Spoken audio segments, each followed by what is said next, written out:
Hi! Oh my gosh, welcome back. It feels like I haven't filmed in a really long time, but I have, just normally I film on Saturdays and today's Sunday. It's actually Easter, so if you celebrate that, happy Easter. Okay, so today I am going to talk a little bit about the book club that I'm a part of, and I want to go into some tips and tricks I think for setting up a really good book club in, whatever community space you want to do that in. Just some advice I think what really works in my book club compared to other book clubs I've seen, especially like workbook clubs. And then I'm going to go over all the books we've read and my favorites on that particular list. Okay, so getting started, the book club that I am a part of, it is focusing on like inclusive, diverse reading. So we really do focus on, just understanding people's different perspectives and reading in that way. Now, it is kind of in some ways a bit loose in the sense that sometimes it's like really specific, like when we read Unmasking Autism, where we're really specifically reading a book to learn more about autism. And sometimes it's something like Parable of a Sower, where we're looking at Black futurism, and it can really vary in what we read and why we read it. Like recently, one of my suggestions was They Can't Kill Us Until They Kill Us, which I read in March. And while that is not necessarily like specifically focusing on, like, I don't think that's necessarily like the author's intentions is like, oh, this is like a book that involves like educating people around inclusivity. I do think having that space of like, no, I'm going to very specifically include a writer who comes from a particular experience that isn't the same as all of my other reading experiences. And so I think in that way it's like kind of loose enough that you can include stuff in it because inclusivity, get it? But at the same time, there is an intentionality in the books that we pick, and I really like that. I think what I really enjoyed about how this book club was structured is, this is like actually how you should structure it. Put out some kind of survey around, what kind of genres you want to cover, or like themes you want to cover, and then move from there to like grouping people up. So for example, in a workplace, I think that works really well because you might have a lot of different people who are interested in it, but like really interested in different genres. I'm never going to want to read a romance book. Like if it happens, it happens, but it certainly won't be my first choice. So if I'm in a group with just like a bunch of random people and a lot of them like romance, that would be wild for me to jump on that. It'd be wild for me to like, get excited about any of the books that they're going to suggest. After that, like I said, group people up based on their mutual interests. I think book clubs are better when they're smaller. You have to make sure that they're big enough for people to actually have a conversation, but not so overcrowded that people can't talk to each other and ask questions, and also not so overcrowded that it's really hard to schedule something where people can actually show up. So I think having 4 or 5, maybe 6 is enough for like a group, but also not too big of a group. And also that way too, like if you need to change something up, if you need more time to read a book, it's a little bit easier to organize that as well. I also think when you have like that kind of 4 to 6 ratio, it's easier to have it be that like you rotate who selects the books, because I think doing something where everyone suggests and then everyone votes, I just think there's like an unfairness there. Like what if your book hasn't been picked in a really long time? Like that might make you feel bad. And if you have a book that you're interested in, you kind of then have to read twice, in my opinion. Like not that that's a bad thing, but I want to read the book that I suggested and also the book that you suggested. And since yours got picked, I have to read both of them. Have to, obviously, in quotes. But so I just think that it's a little bit easier. You can stay with it because like, okay, after every couple cycles, like you're going to be able to pick another book. And that can keep people interested. You're getting enough of like different types of books that aren't your exact, decision, or maybe they are, which would be great. But, there's something to kind of keep you there, I think. And so I really enjoy that aspect of having a smaller book club. But yeah, so I think that there's a lot of really fascinating ways that you can organize them.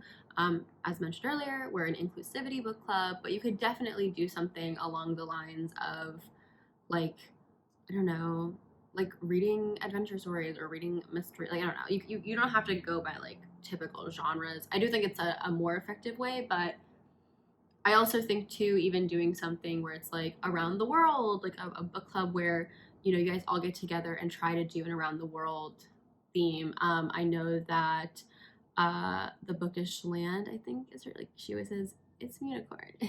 um, like she did her like around Asia tour. I think that's really cool. Like a way of doing that. Like we're coming together, but we can pick from so many different varieties and places. So I suggest something like that too. Um, awesome. So let's talk about the books that we actually read. I have had some real winners. I'm so glad that I did this. I think that it took me out of my comfort zone, but it made me really confident to read different types of books that I don't think I would have necessarily picked otherwise. I will say I did switch jobs. So this is the book club from my previous job. I did switch jobs halfway through. Um, I don't know how to say it, like halfway through the time that the book club's been running. So there were a few months where I didn't read the books. One of them I have listed here. The other one I don't. I think it was American Gods, which I don't remember why we picked. Like there was a reason we picked it. I can't remember exactly what the reason was. Um, but uh, so I don't know. There might be other books that I'm missing, but I also asked people what their favorite books were. Okay, so um, now let me get into the list of books that we've read. At some point, kind of in the middle of like the lifespan of this book club, it's still going on, but like in the middle, and it's the middle of how long it's been. I did switch jobs, and I wasn't sure if the book club was going to continue or like if I was going to be able to continue going to it. And I have been like they let me know, they're like, hey, just so you know, we're going to still do this, and we still want you to come, which is really awesome and sweet of them.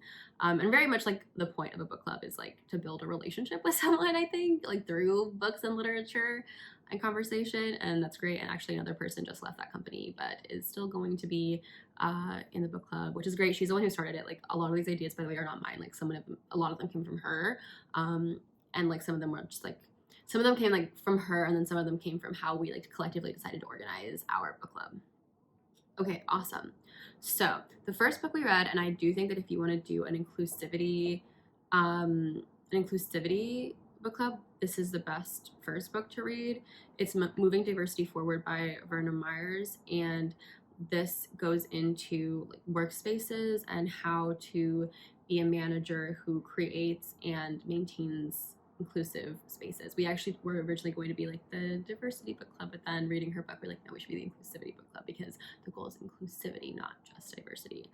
And yeah, I really enjoyed that book from the perspective of it's like very information heavy. It's not necessarily something as some like I'm not anyone's manager, so I can't take exactly a lot of the advice, but I can still enjoy the advice and have my awareness to that. You know, I was talking to someone recently, and they mentioned that their father, who is a person of color, has done so much work to like bring in people of color into the industry and to like train them up and make them managers, and then the kind of corporate group will take those managers and put them in other spaces to kind of up their diversity. So he's never has these like well-trained people under him because they're literally all getting kind of poached but by the same company. And that's sort of an example of like this person has to do so much work, and then they like never get to take a break. And just another example of like how being a person of color can be like a very like you literally have to do, you know, not only you have to do like the work of maybe code switching and dealing with microaggressions, but you also then have to deal with like your successes become this like emblem that the company gets to take advantage of, and sometimes, and not even just sometimes, like often, that ends up making your life harder. So I think it's a really good book to read in that, and also like a good book generally like in the corporate space to read. After that, we read Between the World and Me by Ta-Nehisi. I love this book, really recommend it on audiobook because it is like a book he writes to his son, and when you listen to it, it's like you're hearing a conversation between a father and a son, and it's really beautiful. And he's the narrator as well. And after Between the World and Me, we read Americanah by Chimamanda Ngozi Adichie. I did not finish this book. I still have not finished this book. I didn't love it. Okay, like, I think I didn't love it because a lot of the beginning of the book is focusing on the main character's relationship as a teenager, which is just very long. And I'm not a big, like, romance, teenage love girly. And so it just sort of got to the point where I was like so exhausted from that I kind of couldn't get to the more adult stuff of the book. But I did like the character as we get to see her, experiences. They're quite dark, but like we get to see those experiences, and we also get to hear her perspectives on being Black African in academia. Those were really fascinating, and I recently finished Purple Hibiscus by the same author, and so I really, really enjoyed that. I definitely think this will be a book to focus on finishing at some point this year. Next was Disability Visibility, which is essays from a variety of disabled writers, but it was kind of collected by Alice Wong. This was fabulous. I picked this up at the Mutter Museum, and I think it's just an amazing, amazing book. I think everyone should read this book. It was really great to get to see and hear from all those disabled perspectives. And then after that, actually kind of because of that, we read A Personal Matter by Kenzaburo. This kind of because the book itself talks about a man in Japan post-atomic bombing who ends up having a disabled son, and the book talks about that, but it's a lot of it's not necessarily focusing exactly on that. I kind of had mentioned to the group that I was going to be reading A Personal Matter after Disability Visibility, and they're like, oh, like we can read that as a group and discuss it. So I was kind of hoping it would be somewhat, not that it wasn't obviously relevant to have read Disability Visibility first, but I think I was hoping there'd be more of an ability to have discussions based on that book, and it wasn't. It was an interesting read. Like, it's Kenzaburo, which like recently passed away, which is quite sad. But there is some kind of discussion you could have about like how a particular culture deals and looks at disability, especially I think a culture post atomic bombing, because I think the effects in conversation are really quite different in that situation. Moving along, we have The Sim of Us by Heather McGhee. I love this book. I think it is a great thing for people to read who want to be able to have quite well-rounded discussions about race in America and how racist policymaking negatively affects all Americans. I think what I'm saying when I think it's a good read in this way particularly is like, if you're talking about someone who does not know a lot about this issue, this is a great book where you can say, hey, maybe you're not, a person of color, and you think kind of a pick yourself up by your bootstraps mentality. This is a book that has a lot of information about how to kind of say like, no, that type of mentality is actually leading to worse outcomes across America. And like, just because you're not included in that doesn't mean that you're not hurting from those policymaking things. Like, is it necessarily like, should that be someone's perspective of like, well, if it doesn't hurt me, I don't care? No, but at the same time, if you're having a conversation with someone who does have those views, this is a great informative read in that way. Oakley Smokely. Then Lucky Breaks, we read by Yevgenia Belorusets. This was a book that looked at short stories in the Donbass region of Ukraine post the war, starting in 2014, and it looks at this area that is kind of in between like a very uneasy peace, but also like a very imminent danger and war and threat. And it takes a look at that like disquieting energy. It's very like creepy and like not creepy, but it's that sense of like standing on dust. Like there's nothing underneath you, and you feel like there's nothing underneath you. and it's very kind of magical realism, very flowy. I know I'm using bad words to describe stuff because I see like a visual representation of the reading experience, and it is that kind of almost ephemeral, diaphanous plot, but that is very good at describing that sense of like not having any assurance about your life that the book, I think, is trying to provide. It is a very difficult read. Like, it's this big, and it took me so long to read it because you have to pay a lot of attention and reread and reread and reread. And I think that that is useful in a book like this. It also has a lot of photos because the author is, I think, primarily a photographer. After we read Lucky Breaks, we read Bloodlines, Europe Between Hitler and Stalin by Timothy Snyder. And I think, especially in the West, a lot of the talk around World War II focuses on, you know, either the concentration camps or on like the Western Front. The Eastern Front was like insane. The stuff that was happening there before the war, like the World War II even began, was wild. And then to see actually how these two regimes just were horrible to this like land. And so I'm gonna say like it's Russia and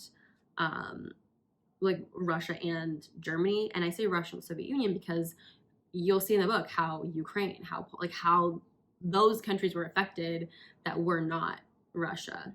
I think it does give a lot of information if you want like history on Poland and Ukrainian relationship to Russia. That's a lot of information. It's not obviously it's not everything, but it's a lot. And I think it's just in general like a informative look.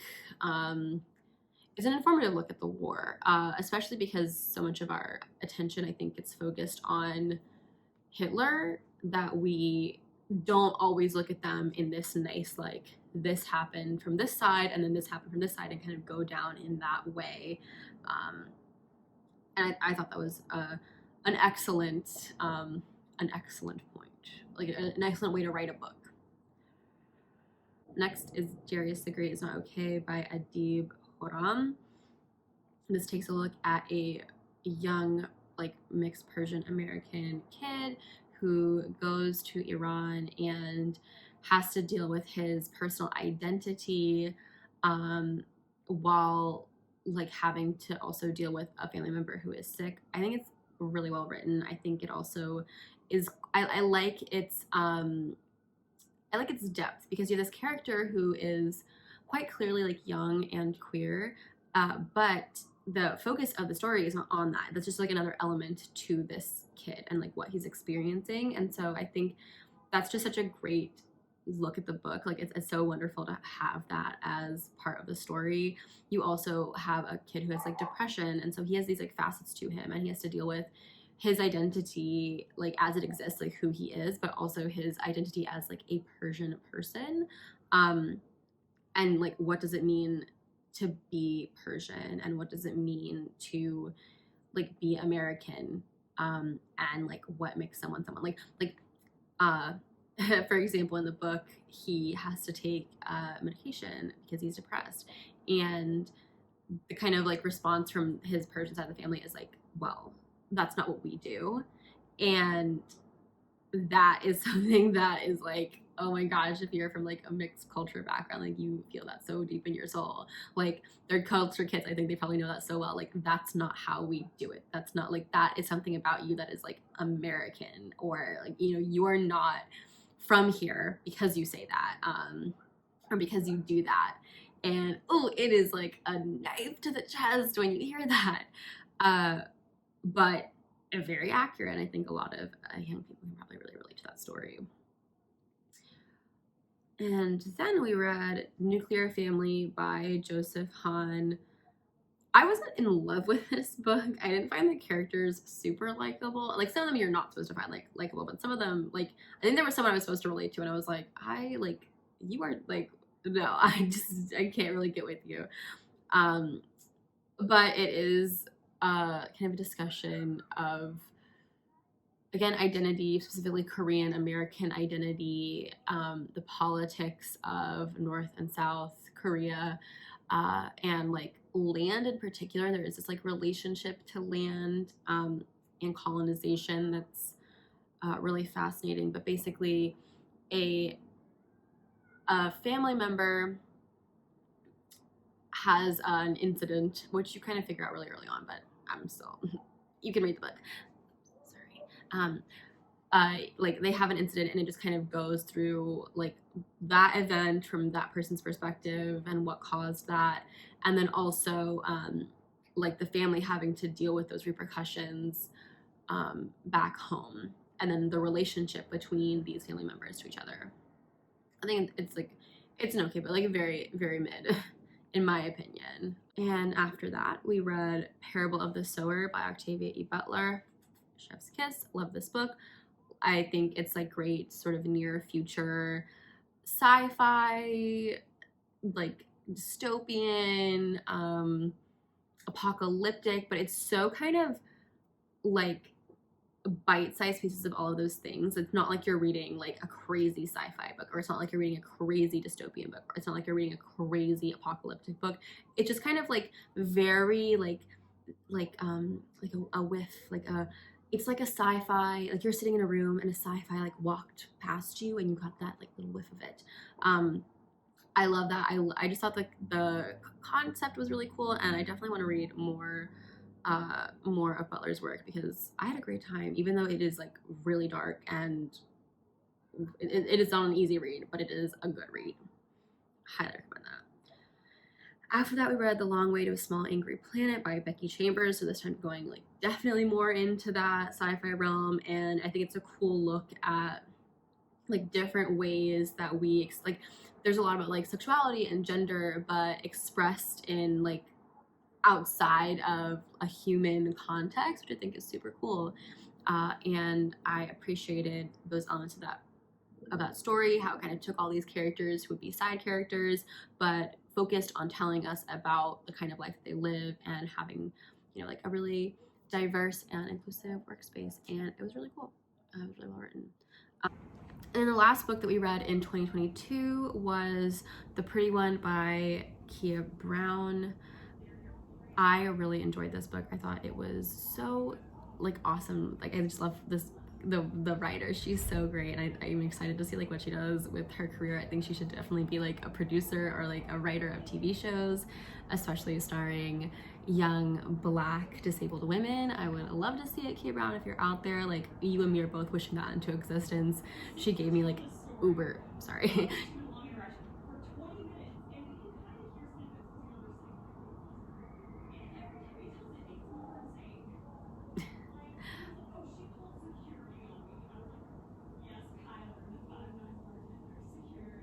Sorry, my roommate is telling the story of how we got into, we had not an altercation, but this guy started creeping at us at a bar we were at yesterday, and he like, as he was leaving, he got really mad at my friend who was like, please leave us alone, and like got one of the bartenders to tell him to like leave us alone, and it was just crazy, the experience. So if you can hear that, that's what that story is.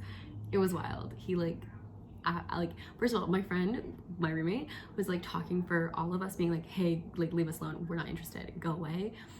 Okay, I'm back. I think the conversation has somewhat calmed down because that was freaking hilarious. Oh my god, it was wild. Like men really have audacity, like they really do. But then after that, we read Unmasking Autism, the book I mentioned earlier by Devon Price. A really cool look at masking behaviors, and I think it's a book that's really great whether or not you have autism or whether you're allistic. And yeah. And then the most recent book we've read is They Can't Kill Us Until They Kill Us by Hanif Abdurraqib, and that is a collection of essays from a like poet, writer, cultural music critic. And it was a interesting interwoven story about music, about relationships, like of all sorts, of Blackness in America. Yeah, and it's really absolutely excellent. Like like everyone should read him, and now I really want to buy his poetry because it was amazing. So now that I've told you all the books we read, let me tell you what we had decided were our top picks. The first is Disability Visibility. This was one of my favorites, so I was sort of suggested this, as in like I was the one who was like, oh, I think this is like one of our best books that we read.